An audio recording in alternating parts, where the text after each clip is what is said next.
মাকে এবছরে দুটো শাড়ি আর একটা চুড়িদার গিফট করেছি। আর চুড়িদারটা হচ্ছে ফ্লিপকার্ট থেকে অর্ডার করেছিলাম।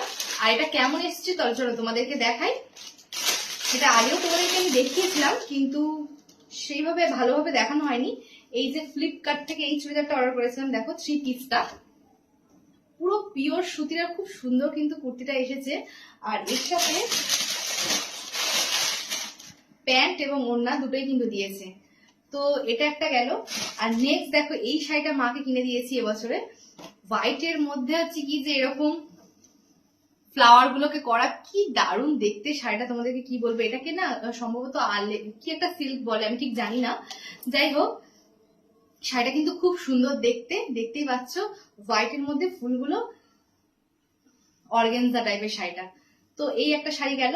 আর আরেকটা শাড়ি কিনে দিয়েছি, সেটা হচ্ছে কি যে এইটা খুবই সিম্পল আর খুব নরম সফট শাড়িটা। সবসময় পরার জন্য কিন্তু শাড়িটা খুব সুন্দর। মানে মা কিন্তু এই টাইপের শাড়ি পরতে বেশি পছন্দ করে, পুরো সুতির আর সফট এর উপর শাড়িটা যাচ্ছে। আর মার এই শাড়িটা পছন্দ হয়েছে বলে সেম দেখো মা আরেকটা শাড়ি কিনেছে। এটা মার নিজে কিনেছে, একটা রেড আর তার মধ্যে ব্ল্যাক এর কম্বিনেশন একটি শাড়িটা কিন্তু দারুণ লেগেছে আমার। আমি বলেছি একবার এই শাড়িটা আমিও একদিন পরবো। আর এরপর দেখো আরেকটা যাচ্ছে এই যে ছাপা শাড়ি, মার এটা প্রয়োজন ছিল তো তার জন্য কিনেছে।